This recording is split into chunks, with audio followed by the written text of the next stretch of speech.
Good afternoon. We want to resume our discussion on family development with a focus on African families. Last time, we looked at the meaning of family and the types of families that exist around the world.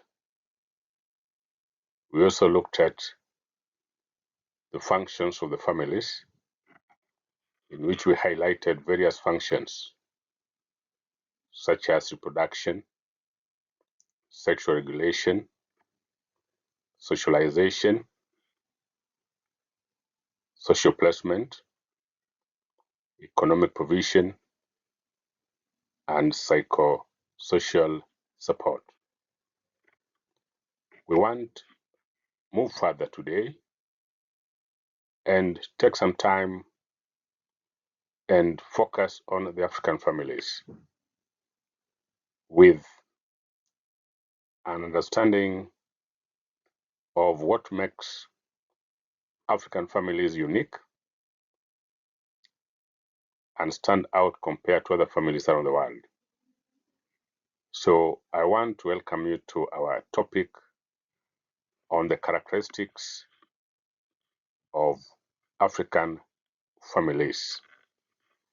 We need, even as we listen and go through this, to look at our discussion and juxtapose it with what happens in the families where we come from. Is our discussion similar to what we see, or are they different? If differences exist, what do we think accounts for such differences or explains such differences? So welcome. We begin by just having a recap of what a family is. And we want to understand a family as a relationship in which people live together with commitment. They form an economic unit, they care for their vulnerable, and they also consider their identity to be significantly attached to the group. The group here is a family. But family can also be understood in the context of whether it's a social entity or it's an institution. A family is a social entity when we're looking at a specific family whose characterization and the way it carries out its daily activities might be unique to itself and therefore differ in a significant manner from other families. But we can also understand family as a social institution. If we look at it as a social institution, what we mean is that families are the same regardless of where they are located. The same in the sense that the functions that families were created or established to perform, they exist across the world and in all societies, albeit with certain small variations, which in many cases do not, in a significant manner, interfere with the structure, composition, and functioning of the family. Again, we have an understanding of what we mean by family of orientation and family of procreation. Orientation is one in which a family where we were born, and it comprises of ourselves, our siblings, and our parents. But again, we have what we call family of procreation. It's a family which is formed when we marry, such as the one that comprises our spouses, and our children. So that clear distinction becomes important because sometimes they may cause frictions and family instability. A careful understanding and setting boundaries of the two therefore becomes important. What then are the specific characteristics of African families? One of them is with regard to the type of marriage.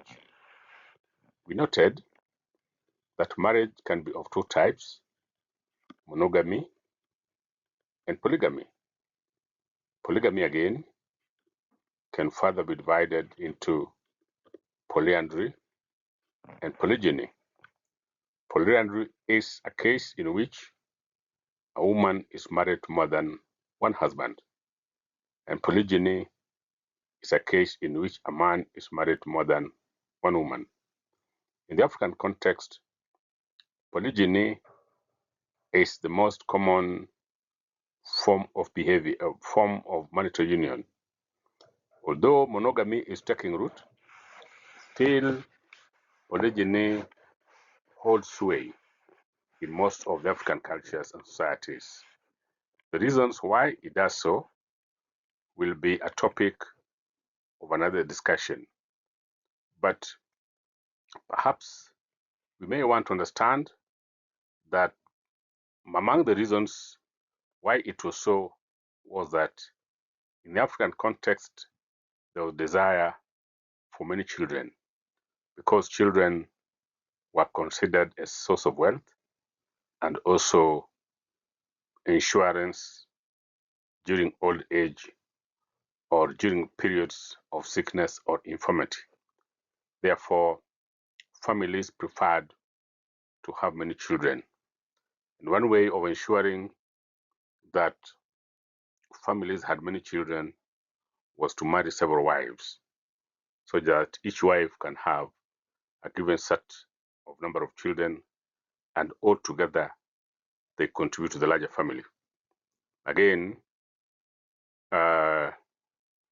sometimes the desire for having so many sexual partners also contributed to the persistence or the preference of polygyny over polygamy. It is important to also understand that African families have certain taboos that permit, or rather that do not permit, sexual relations between man and woman at certain points.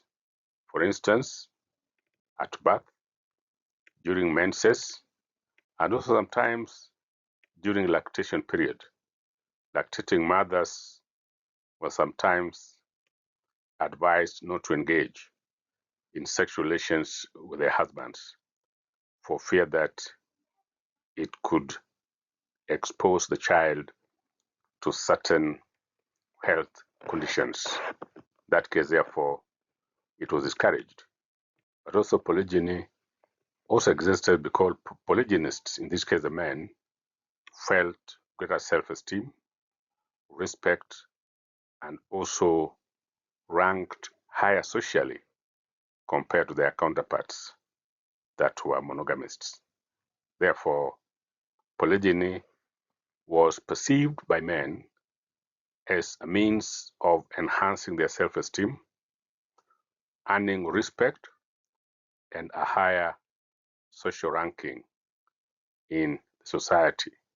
The reasons could be more why African families tend to be polygynous in nature, but those remain some of the reasons why it is so.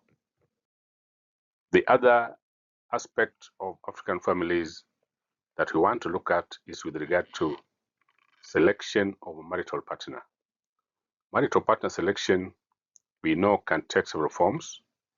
That is arranged marriage, the hybrid marriage, and autonomous marriage.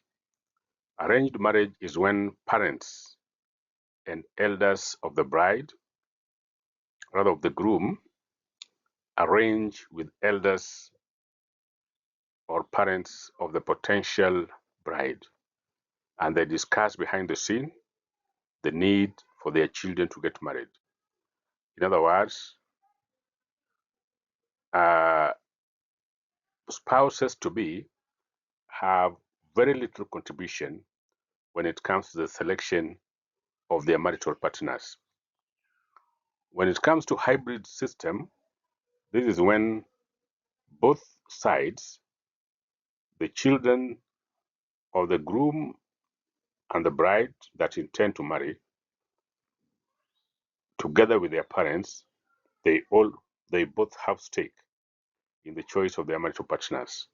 So that there's a role that parents and elders play, but there's also a role that the spouses to be or partners to be also play in the choice of their marital partners.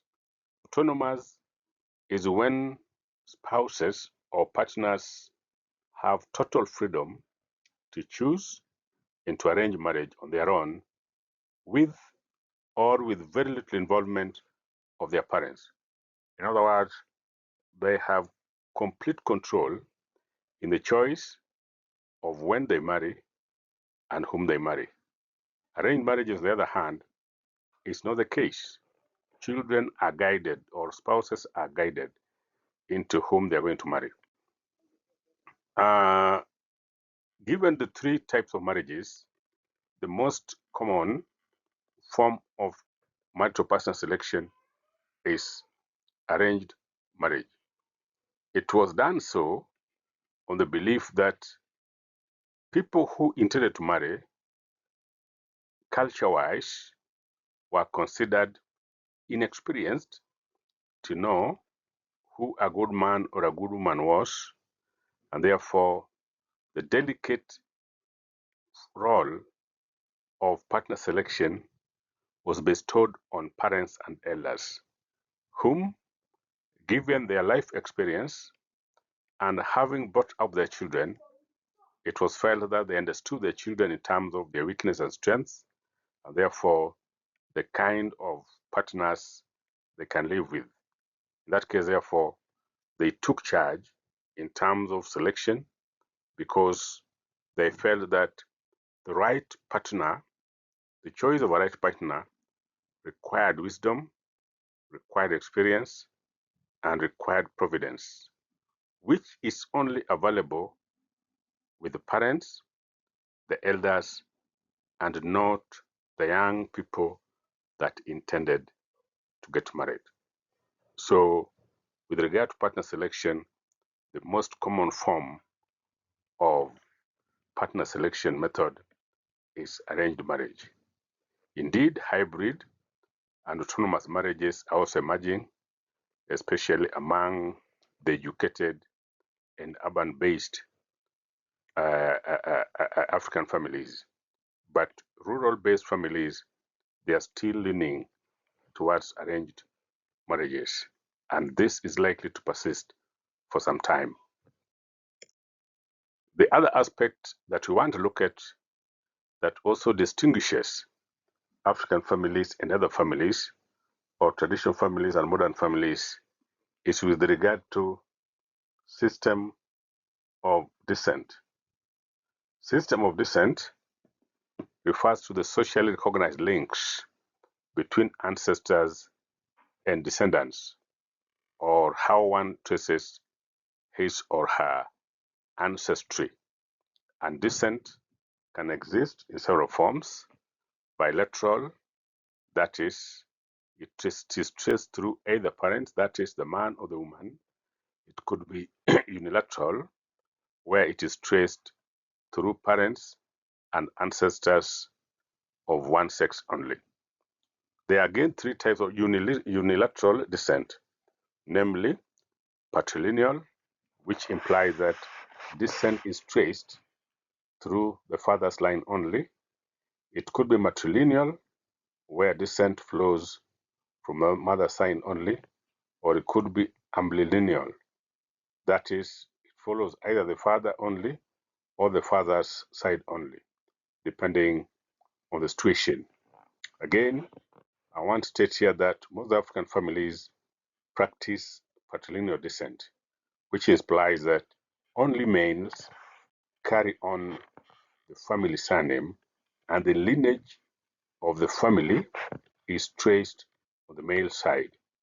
And patrilineal descent gives males the prestige of permanent family membership, while females are seen as only temporary members.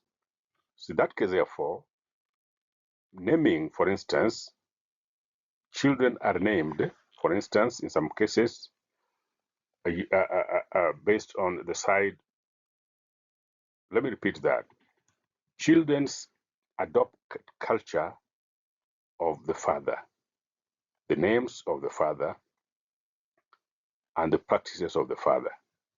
If, say, it is a case of interethnic marriages, then the children born out of interethnic marriage will adopt and follow the culture of the father.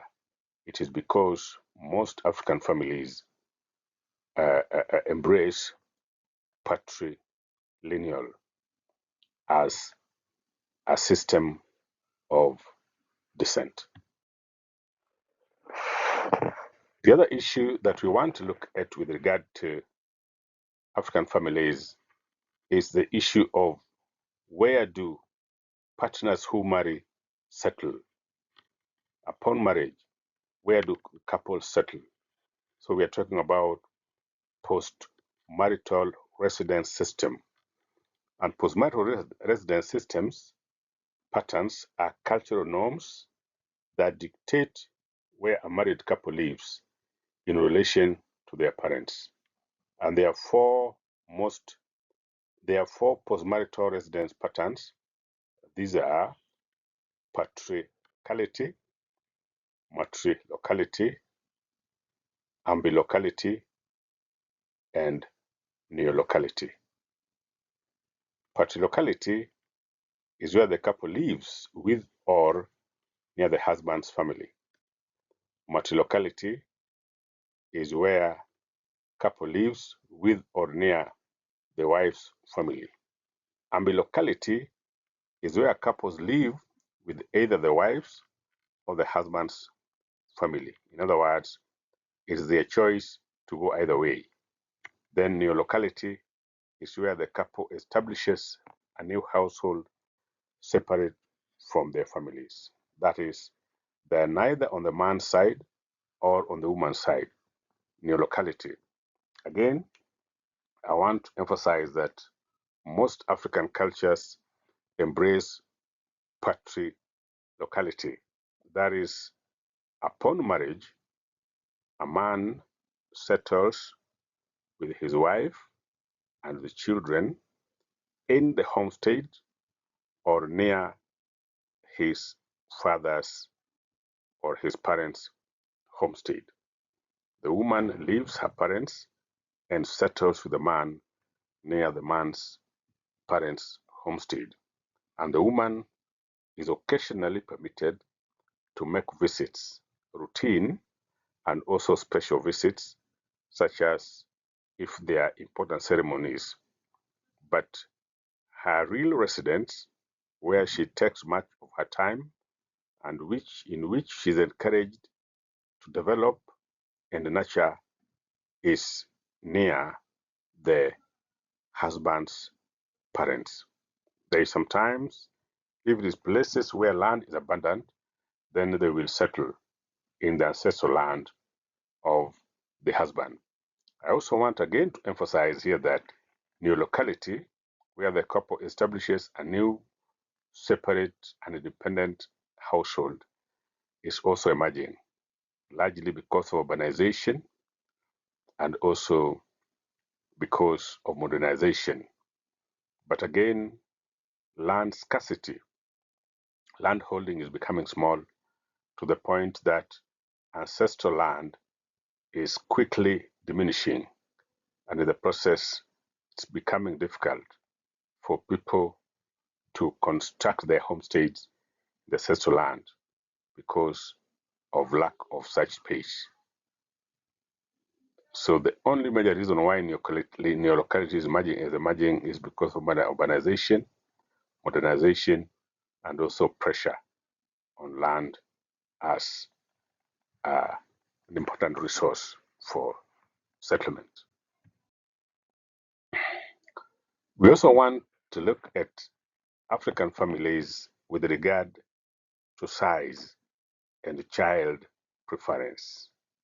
It is important to note that African families are characterized by more children compared to Western families. While Western families, they prefer an average of 2 children per couple, and even some societies such as the Chinese families, 1 per couple. The case is different from the African families. In African families, the number of children per couple is higher. While it is possible to find with 2 or 1 children, the majority, however, this one constitutes only the minority. Majority still prefer 3 children, 4 children, 5 children going up. Why is it that African families prefer more children or prefer large families? This is because children are considered as a source of prestige. They are also a source of wealth, and they are also considered as insurance in old age and also during periods of infirmity. Men and women are therefore encouraged to marry early, to have early onset of childbearing and longer fecundity period. When they start giving birth early, and of course that one now lengthens the period within which they remain reproductive, then there's a possibility that by the time a woman achieves her menopause, then she shall have delivered many children. Again, some families also encourage polygyny and discourage contraception used to enhance chances of larger families. As we noted earlier, one of the reasons why polygyny is embraced and encouraged in African communities is the desire for having so many children. And in doing so, people sometimes are encouraged to have many wives as a means of having many children. Again, to ensure that this happens, they are also discouraged from using modern family planning methods so that births are not interrupted. Again, the availability of reliable contraception and institutionalized order has also made childlessness an option for some people. The other important aspect that is also characteristic of African families is that children are also known to have preference of male children over female children. That is, most cases, male children are considered. This is because they are considered as the heir to the family and also perpetuators of family lineage and identity. Although tastes are changing, but again, most African families still consider and prefer the male child over the female one. We also want to look at African families with regard to the system of authority. And by system of authority, we refer to the different ways power is distributed and legitimized in a society. And there are 3 systems of authority: the matriarchy, the patriarchy, and egalitarianism. Matriarchy is a system where women have authority over family or community, while patriarchy is a social system where men have authority over family, clan, tribe, or society. When we talk about egalitarianism, this one emphasizes equality and equal treatment across gender, religion, economic status, and political belief. That is, both man and woman have an equal say in the management and affairs of the family. No one single voice dominates other voices. Patriarchy is the most common form of authority in African families.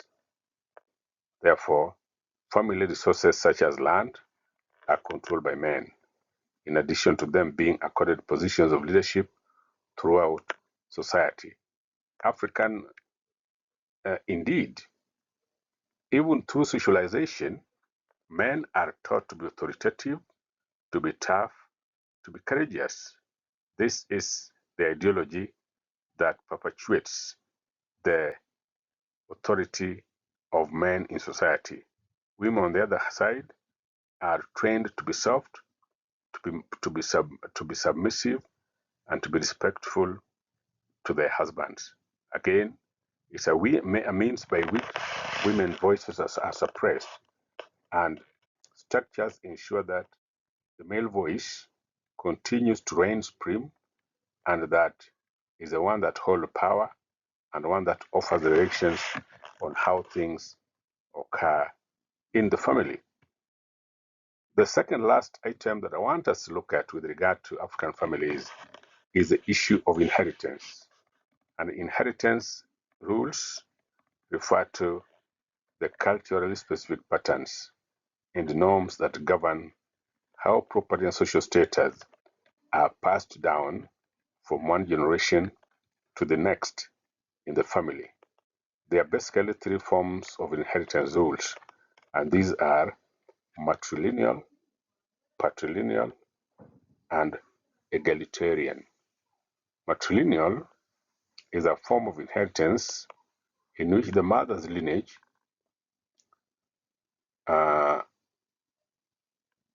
or in which property is passed down through the female line, and in which women's children inheriting from her mother, from her brother, or other maternal relatives. Patrilineal follows the father's lineage, with property primarily transferred to the male children. Egalitarianism is one in which equality is emphasized, and both sets of children, male and female, have an equal share, an equal say in the share of resources that are held at the family. Again, most African communities are patrilineal. Inheritance is largely done on the male side. Although certain reforms have emerged in most modern states, and laws have been established to ensure that both male and female have access to property and family wealth. It's still facing some opposition, but it is taking root. So that as things stand, it is possible that over the years to come, women equally will have an equal share of resources of the family. Otherwise, as things stand today, males still dominates, and inheritance is still wealth is still inherited more by male rather than the female children or members of the family. The last aspect that I want us to look at is the issue of extended family. Again, extended families consist of several generations of people who live in the same residence and share resources. African families are more oriented towards extended families, where multi-generational bonds are emphasized. There are strong kinship bonds in extended families, which serve as a lifelong buffer against stressful transitions such as sickness, death, among others. Family members are required to value the wider kin group more than individual relationships, and this leads to loyalty towards members of the extended family rather than the nuclear family members. However, extended families, as we know it, might also be faced with certain problems, like, for instance, having to negotiate for oneself within the larger family.